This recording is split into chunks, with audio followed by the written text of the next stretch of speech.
हम टीवी पर कथा सुनते तो हैं, हम मोबाइल पर कथा सुनते तो हैं। आप कहते हो कि आपके नज़दीक में 100, 150, 200, 250, 300 किलोमीटर की दूरी पर भी अगर कथा हो तो उसको ग्रहण करिए। एक तो कथा अपने क्षेत्र में हो, ये बड़ी कठिन, बड़ी मुश्किल बात है। कथा होते होते भी कहीं ना कहीं कुछ अड़चन आ जाती है, कोई तकलीफें आ जाती हैं और कैंसिल हो। अभी अभी आज ही लखनऊ में जो कथा होने वाली थी वो कैंसिल हो गई। 24 दिसंबर से जो 30 दिसंबर तक की कथा लखनऊ में थी वो कैंसिल हो गई। क्यों? क्योंकि जहाँ कथा होना थी वो प्रांगण लगभग 7-8 एकड़ का था। अब जब ये सिरपुर की कथा 60 एकड़ के प्रांगण में लगभग 100 बीघा जमीन में हो रही है, तो फिर व्यवस्था भी तो उसकी चाहिए। 60 एकड़ का ये प्रांगण है जिसमें भक्त लोग बैठे हैं।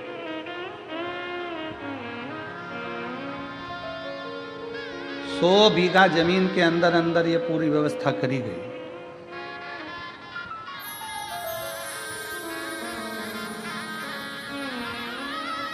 कोई पुण्य है। क्यों?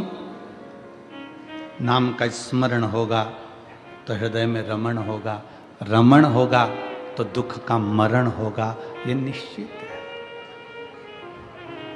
श्री शिवाय नमस्तु, श्री शिवाय नमस्तु, श्री शिवाय नमस्तु, श्री शिवाय नमस्तु, श्री शिवाय नमस्तु,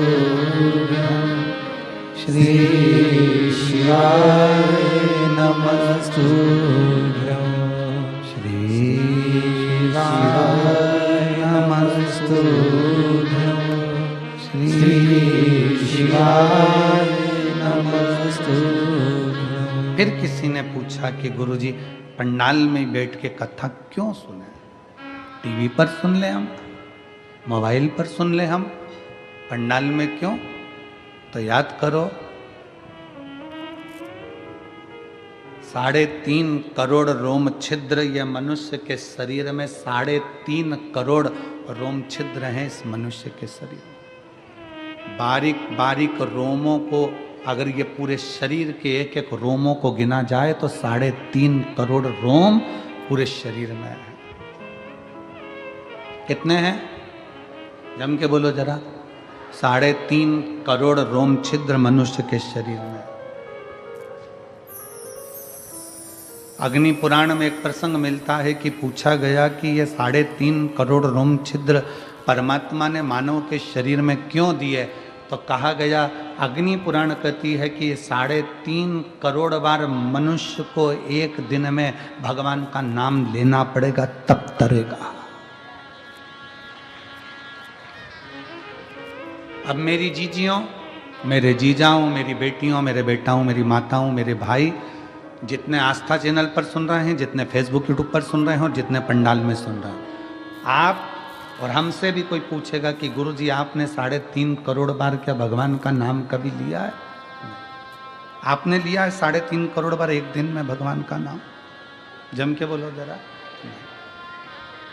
कोई संत साधु सन्यासी तपस्वी भी नहीं होगा जो एक दिन में 3.5 करोड़ बार भगवान का नाम ले।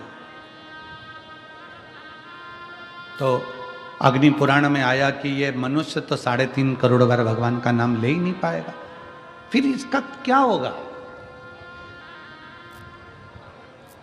और शास्त्र कहता है जिसने 3.5 करोड़ बार भगवान का नाम ले लिया तो उसके दुख भगवान धीरे धीरे काटना चालू कर देता है।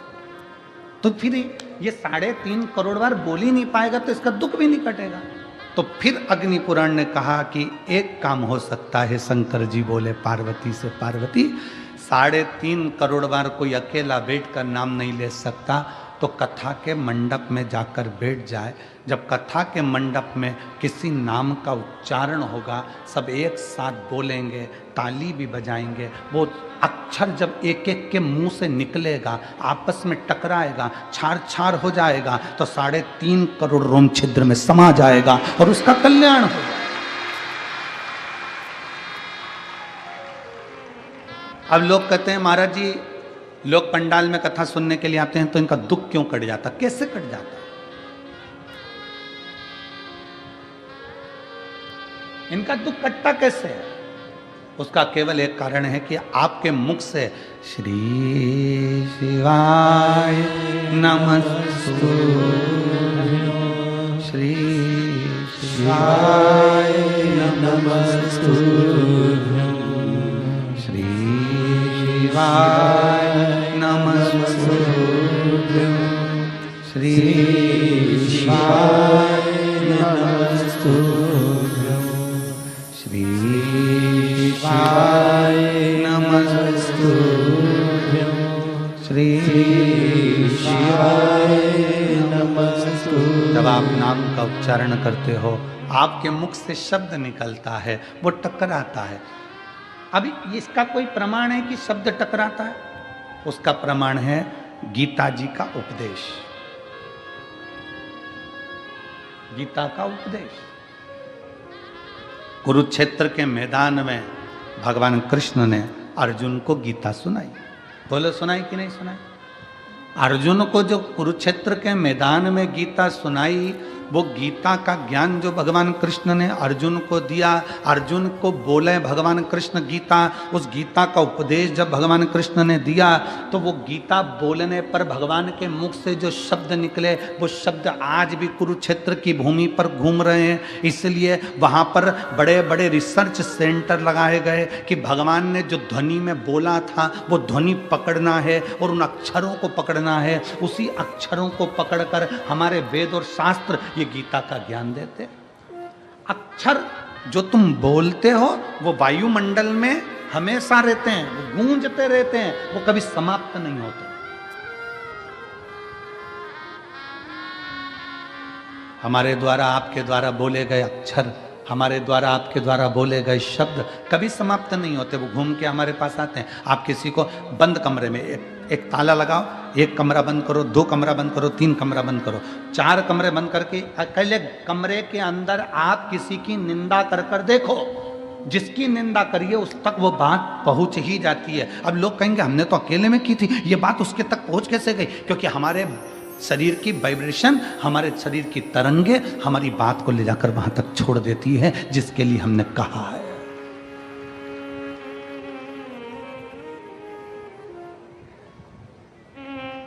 हमारे शरीर की वाइब्रेशन, हमारे शरीर की तरंगे वहां तक ले जाकर छोड़ देती है जिसके लिए हमने शब्द कहा। आप किसी को गाली देकर देखो, चलो जाने तो आपका कोई नौकर हो ना, आप अपने घर पे बैठ के नौकर को ही कुछ अपशब्द कह के देख ले, नौकर नहीं है वहां पर, परंतु उस नौकर को मालूम पड़ जाएगा कि मेरे सेठ के मुख में, मेरे सेठ ने मेरे लिए कुछ कहा, मेरे सेठ के दिमाग में कुछ चल रहा। हमारी वाइब्रेशन बता देती है, हमारी तरंगे बता देती है। इसलिए शिव महापुराण की कथा कहती है, अच्छा विचार करिए, अच्छा सोचिए।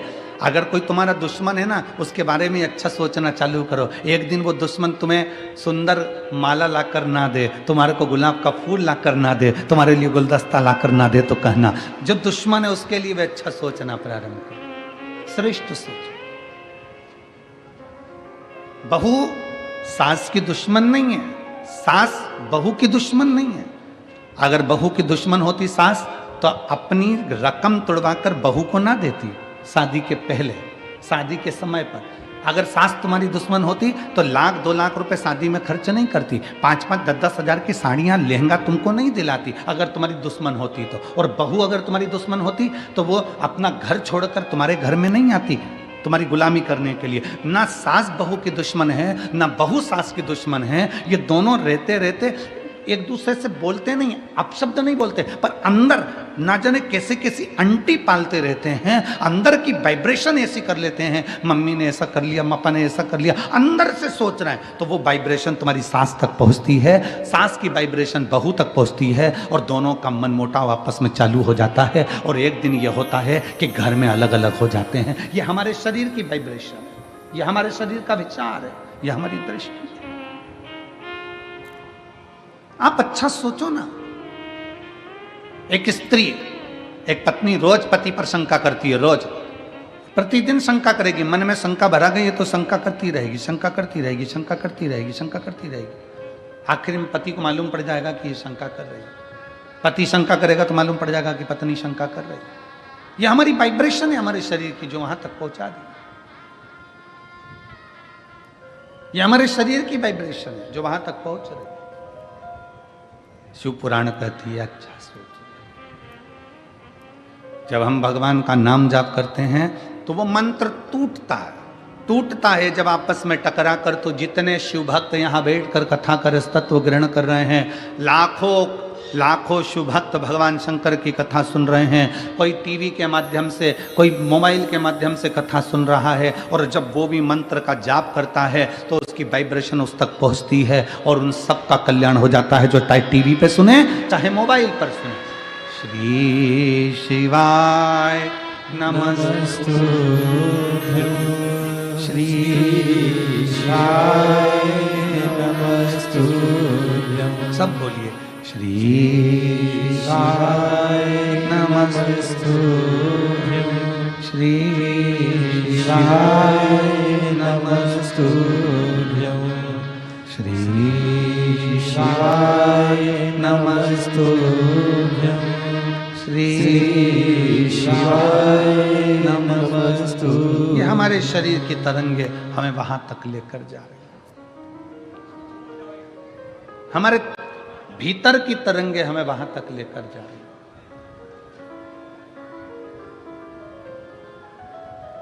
भगवान दुख नहीं काटता, अगर दुख काटता मेरा भगवान तो दुख ही नहीं देता। भगवान दुख देता है तो भगवान का कार्य है कि वो उस दुख को सहन करने की शक्ति देता है। दुख कौन काटेगा? अब आपको बताना है, दुख कौन काटेगा? आपका जपा गया नाम, आपका चढ़ाया गया एक लोटा जल। आप जो अपना घर छोड़कर परमात्मा के दरवाजे तक जा रहे हो, किसी भूखे को भोजन करा रहे हो, किसी प्यासे को पानी पिला रहे हो, किसी व्यक्ति के दुख की घड़ी में तुम काम आ रहे हो, और एक लोटा जल भगवान शंकर को चढ़ा रहे हो और मुख से श्री शिवाय नमस्तुभ्यम कह रहे हो, तुम्हारा वो सत्कर्म, तुम्हारा वो भजन, तुम्हारा वो नाम जाप, तुम्हारा वो स्मरण तुम्हारे दुख को समाप्त कर देगा, तुम्हारे कष्ट को समाप्त कर देगा। एक पत्र है,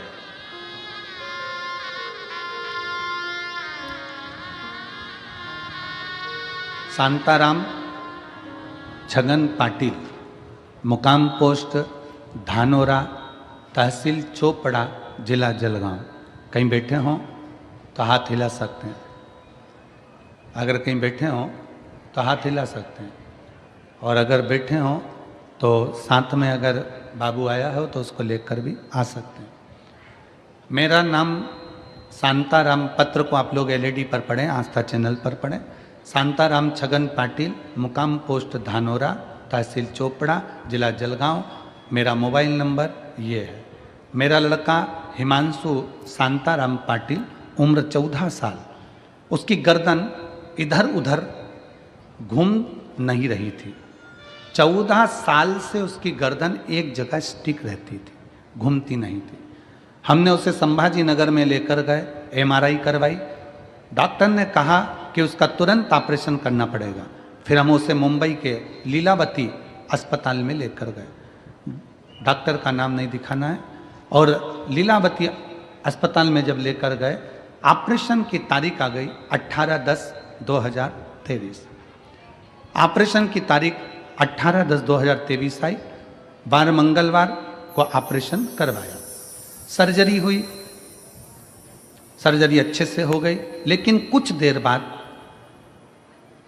लड़का आईसीयू में चला गया और उसे वेंटिलेटर पर डाल दिया गया। वेंटिलेटर पर डाला, 5 महीने तक लड़के को वेंटिलेटर पर रखा।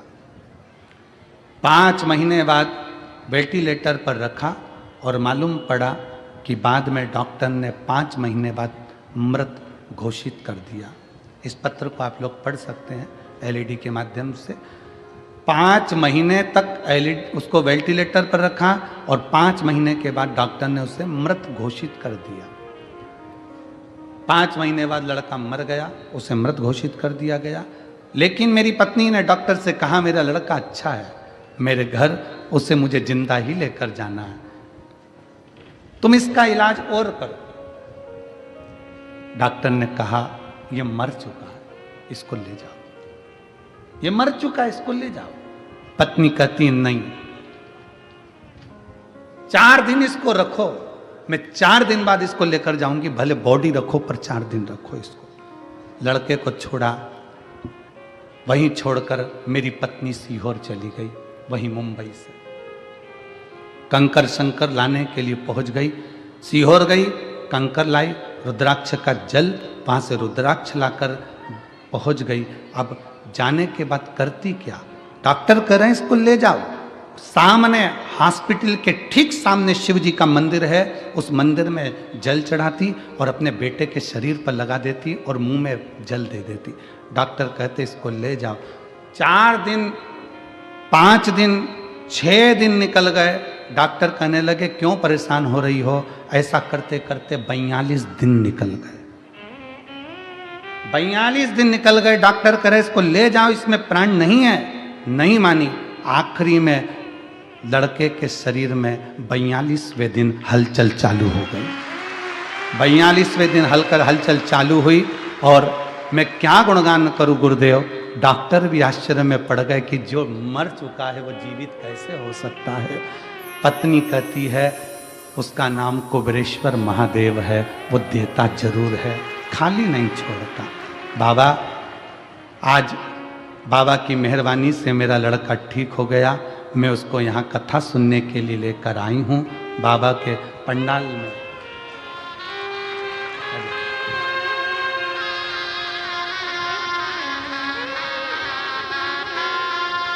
मेरे लड़के को मैं पंडाल में लेकर आई हूँ।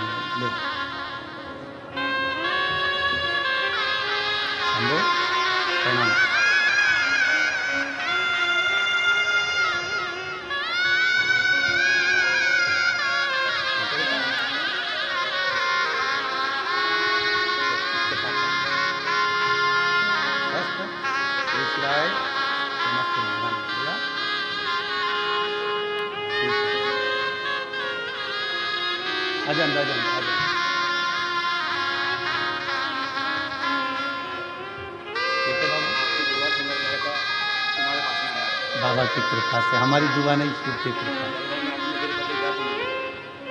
तो कह रहे हैं कि बच्चा इतना बीमार था तो मैं जलगांव की कथा में भी चले गया था और मैं नीचे से चिल्लाकर एक बेलपत्र मांग कर ले गया था। वही बेलपत्र बच्चे को दे दिया और आज बाबा की कृपा से खड़ा हुआ है। बीमारी में 33 लाख रुपए खर्च कर चुके हैं और बाबा की कृपा से आज ठीक होकर खड़ा है। दोनों हाथ उठाकर हर हर हरि लुटा दिया भंडार काशी वाले ने, कर दिया माला माल काशी वाले ने। जो जैसी भावना लाया वो वैसा ही फल पाया। जो जैसी भावना लाया वो वैसा ही फल पाया। कभी खाली नहीं लौटाया वो मन ही मन हर्षाया। और कर दिया माला माल काशी वाले ने, लुटा दिया भंडार काशी वाले की भक्ति में वो बल है, शिव की उपासना में वो बल है। अपना विश्वास न टूटने दे, अपना भरोसा न टूटने दे। उस बहन ने एक पत्र में लिखा है, मैं डॉक्टरों को भी धन्यवाद देती हूं जिन डॉक्टरों ने भी हिम्मत नहीं हारी और हमारा साथ दिया। हमने कल भी कथा के में कहा था कि डॉक्टर शंकर का एक रूप होते हैं। किसी ढोंग ढकोसले में मत पड़ो। अगर कोई बच्चा बीमार होता है, पत्नी बीमार होती है, पति बीमार होता है, माता पिता बीमार होते हैं, कहीं झाड़ा फूकी में मत जाओ, डॉक्टर के पास जाओ, डॉक्टर से जांच करवाओ, चेकअप करवाओ, वो इलाज की गोलियां दे, दवाई दे, इंजेक्शन दे, बॉटल दे, वो सब ले और साथ में एक लोटा जल शंकर जी पे भरोसा करते रहो, क्योंकि अकाल मृत्यु वो मरे जो काम करे चंडाल का, काल उसका क्या बिगाड़े जो भक्त हो महाकाल। उसकी आराधना करते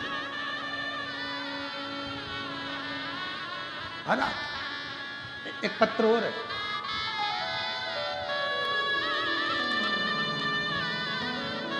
मेरा नाम प्रकाश सुभाष महाजन, मैं गांव सूरत गुजरात से हूँ। कहीं बैठे हों तो हाथ हिला सकते हैं। मेरा नाम, पत्र को आप लोग एलईडी पर पढ़ सकते हैं। मेरा नाम प्रकाश सुभाष महाजन, मेरा गांव सूरत गुजरात है, मेरा मोबाइल नंबर ये है। पत्र को आप लोग एलईडी के माध्यम से देख सकते हैं।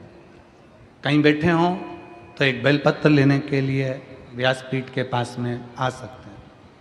मेरे लड़के का नाम नयन प्रकाश महाजन है। मेरा लड़का 8 साल का है। उसे 14/7/2023 को डेंगू हुआ था। डेंगू के कारण उसके पेट में इन्फेक्शन हो गया था। पत्र को एलईडी पर पढ़िएगा। तो वो इन्फेक्शन उसके लेटरिन की जगह पर फोड़ा बन गया। फोड़ा बनकर लेटरिन करने की खराब जगह हो गई।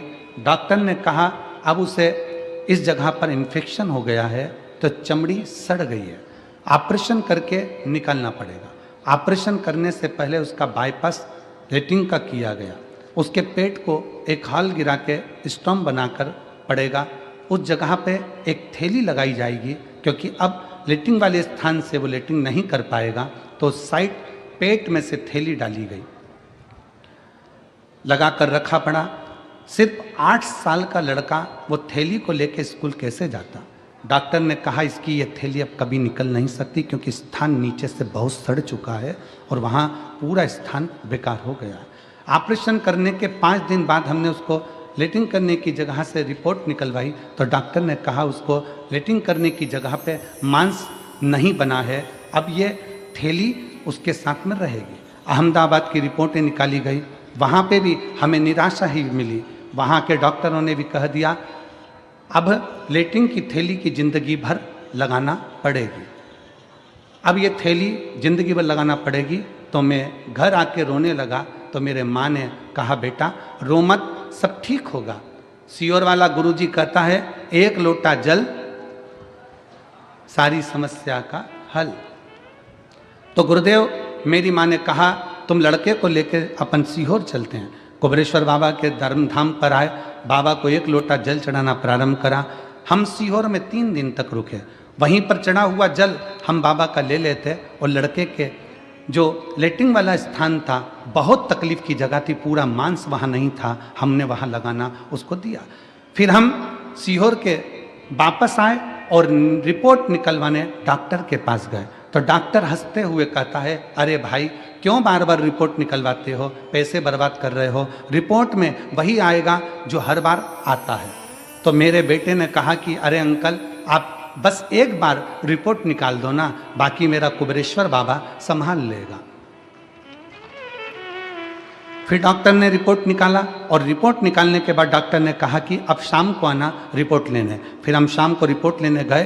गुरुदेव, कुबरेश्वर बाबा का ऐसा चमत्कार हुआ कि डॉक्टर ने रिपोर्ट देखकर कहा कि अरे बेटा तूने कहा था ना कि अंकल आप मेरा बस एक बार रिपोर्ट निकालो, बाकी मेरा कुबेरेश्वर बाबा संभाल लेगा। सच में तेरे बाबा ने चमत्कार कर दिया और तेरे उस लेटरिन वाली जगह पर थोड़ा मांस बन गया, अब ये थैली निकल जाएगी और बाबा संभाल लेगा। हम फोटो भी लगा रहे हैं, सारे फोटो लगाए गए, जिसके अंतर्गत उस बच्चे का पूरा शरीर नीचे से सड़ चुका था। शिव तत्व, एक विश्वास, एक भरोसा, एक दृढ़ता।